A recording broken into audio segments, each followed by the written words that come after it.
Alors, soit f appartenant à L de R2 dans R3, donc c'est une application linéaire, et G également une application linéaire de R3 dans R2, définie par f de x, y est égal à x, 2x plus y, y, et g de x, y, z est égal à x plus z, 5x moins 2y plus z.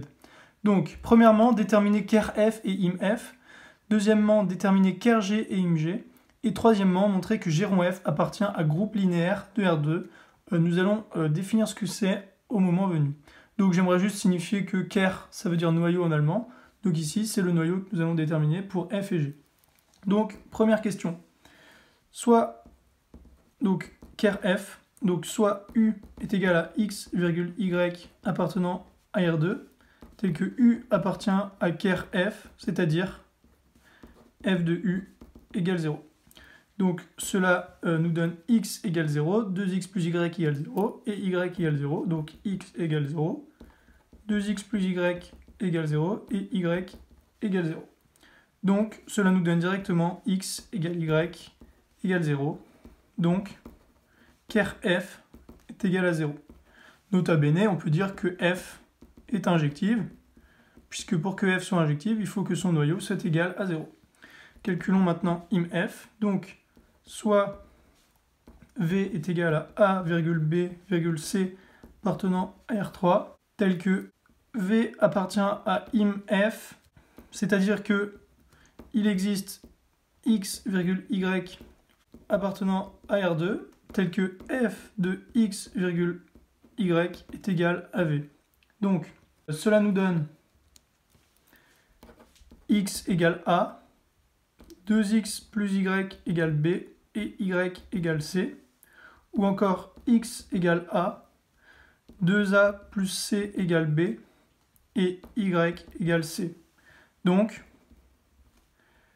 on a b égale 2a plus c, d'où a, b, c, c'est égal à a, 2a plus c, c, ou encore a multiplié par 1, 2, 0, plus c multiplié par 0,1,1.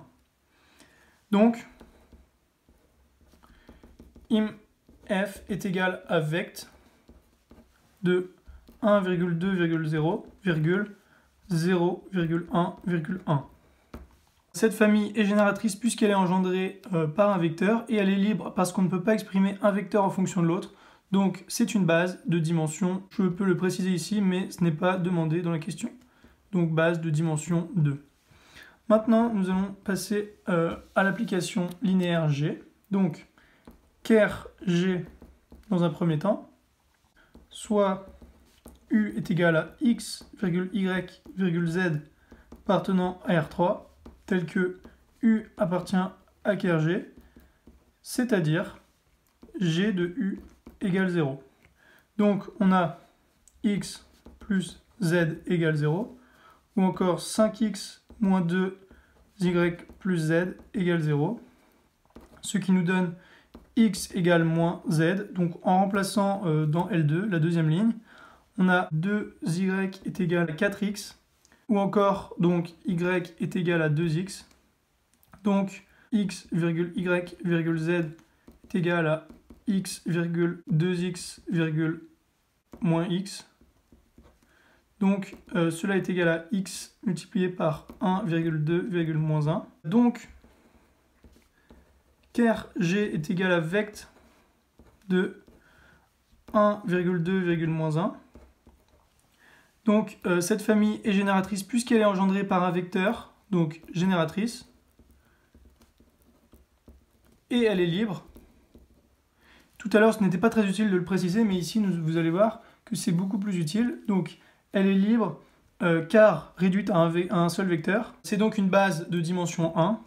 Donc cela va nous servir pour calculer img, puisque cela est plus difficile d'utiliser la technique ordinaire. Donc on a dim kerg est égal à 1, comme nous venons de le voir juste au-dessus. Et on a dim R3 est égal à 3. D'après le théorème du rang, on a dim img est égal à 2. D'où img est égal à R2. Donc c'est de plus une fonction surjective puisque G va de R3 dans R2. Donc R2, l'espace d'arrivée, est égal à l'ensemble de l'image. Donc elle est bien surjective. Bien, maintenant la troisième question. Donc on a G rond F de X, Y est égal à G de F de X, Y. Ou encore G de X, 2X plus Y, Y. Donc cela est égal à X plus Y, 5X moins 4X moins 2Y plus Y. Et donc c'est égal à X plus Y, X moins Y. Donc G rond F appartient à L de R2 dans R2 donc, puisque nous avons deux ensembles ici et X, Y c'est deux ensembles également. Donc c'est un endomorphisme. Pourquoi? Parce que de 1, G est linéaire, et de 2, l'ensemble de départ est égal à l'ensemble d'arrivée. Donc endo, ça veut dire que c'est linéaire, et morphisme, ça veut dire même ensemble d'arrivée, même ensemble de départ. Donc c'est bon ici.